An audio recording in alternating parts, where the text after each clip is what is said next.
This is Some Wonderful Maps, a series in which I talk about maps made of Fall Guys Creative that I enjoyed. I'm genuinely in awe of how this map captures the feeling and really the essence of Bean Hill Zone. Bean Hill Zone was a unique map in the game's history, and with its sudden removal, it really made me miss playing it. Hilltop Zone does a great job of filling that void. Since vacuum tubes or pipes aren't available in creative mode, the creator just made those sections a wormhole. The level has its own gimmick, in which every so often the lava rises. I love it when creators remake maps but add their own twists. I will say, however, the green color used for the flooring is pretty ugly. It just feels unfinished, if that makes any sense. However, everything else is great. This is a fantastic recreation of Bean Hill Zone. When I saw the preview image, I thought the map would be bad, but I'm glad I was wrong. I guess you can't judge a level by its preview image. To me, it doesn't really take a lot to make a map fun. This level is literally a slime tornado with a few obstacles for good measure, and you know what? It works. Sometimes people overcomplicate things for the sake of looking good, but they forget to make the map enjoyable to experience. This level, including all the other ones featured in this video, I played for the first time while live streaming on YouTube. And while I did enjoy playing the level by myself because the hex styles do eventually fall as the game progresses, I definitely recommend you play this map with other people if given the chance to. It's just dumb fun in my opinion. I could be wrong on this, but I believe this level is going for a cell shaded look. Either way, this map looks wonderful. I love the wine red and white pairing. My favorite section has to be this middle path rotating section. It's just so fun to use. This was a map I found myself playing a few times in hopes of improving my run, and really the only levels to make me do that was Robo Shadow's challenge and Climb the Fall. It is something so addictive. Having branching paths certainly help in replayability, and this caught me by surprise. It's the fact that you can run on this edge and skip the platforms. You think the creator would have put a respawn zone, but I guess not, and I'm actually very glad they didn't. And while I do get the map creator's perspective and not trying to make the map super cheesable or to sort of break the map or sort of to go routes where they're not supposed to go to me having certain little shortcuts, even if unintended, can actually help with replayability. I believe having these little, let's call them happy accidents, can help with replayability and make your map a much more enjoyable experience. All that to say, I'm glad they didn't put a respawn zone on the little railing. The level looks phenomenal. The stickers and decorations fit the whole Cosmo theme. While usually blues and purples are what's used to represent space, it's nice to see different colors being used as well. This map is short, simple, and well made.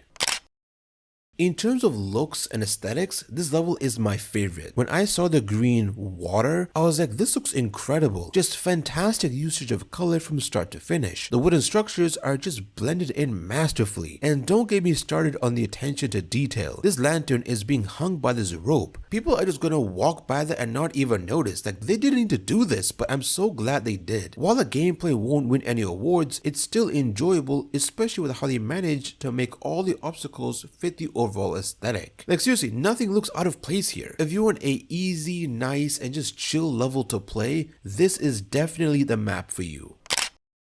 With Lily Leapers being endlessly remade, it's refreshing seeing a creative map being remade, especially an early one. This level is a recreation of Scythes and Roundabout, a level that was published during Season 4 Creative Construction aka SS4, which mind you is approaching its 2-year anniversary. To put it nicely, Scythes and Roundabout is a basic looking map, and to put it more bluntly, a 12-year-old could have designed something better. So recreating it one-to-one wouldn't be ideal, which is why Scythes and Big Fans take some creative liberties while being faithful to the original. Roundabout was made with 40 players in mind, so it being wide and open makes sense, though it felt a little too open and axes were placed haphazardly. Scythes and Big Fans, however, condenses everything, including the branching paths. The fact that the map is so condensed it can still have these like sort of alternate routes is awesome. In my opinion, the changes made were for the best, especially at the starting section. In the original, it had these holes with reverse belts, which was an odd choice. While not made one-to-one, there's a small nod to it, which I only found while putting the two side by side. However, it chooses to forego the flippers found at the end and replaces it with a cannon that has a bounce pad hidden inside, which is genius because those flippers at Scythes and Roundabout were god awful. This level understood the assignment and has surpassed the original in my eyes.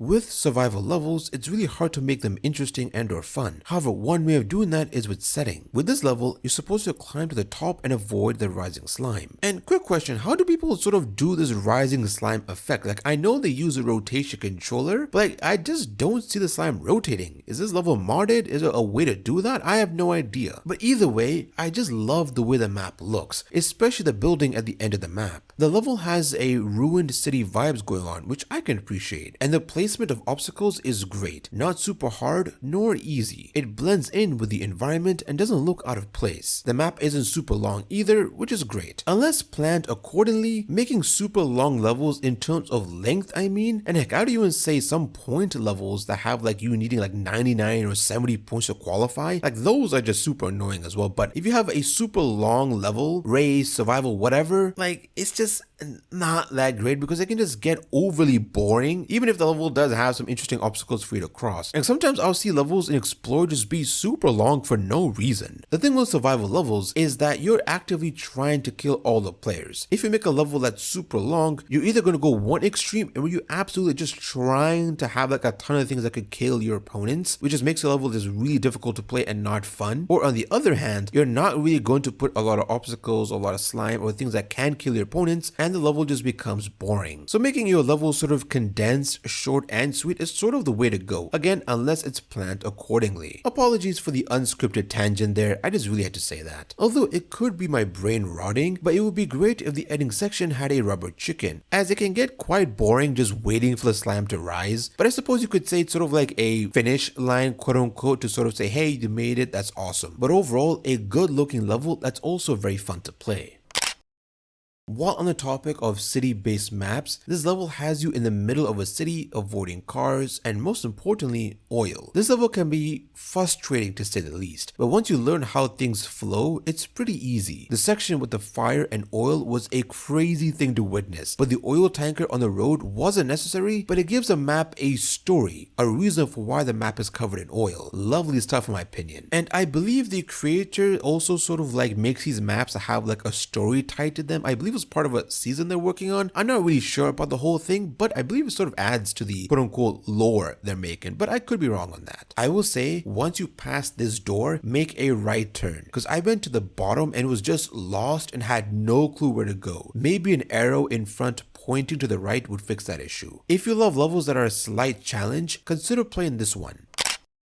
Dog, I just love it when a map has a theme and really commits to it. Rampart Rally does just that, and this makes me wish we had the medieval theme, or if they allowed us to change the look of obstacles, because while the map looks good, it would have looked even better if we were able to add medieval themed looking obstacles. From start to finish, this map was crafted with TLC, tender love and care. Just the colors, the design of the towers, and just these knights. When I saw the knight holding the axe, I just had to stop and admire the craftsmanship.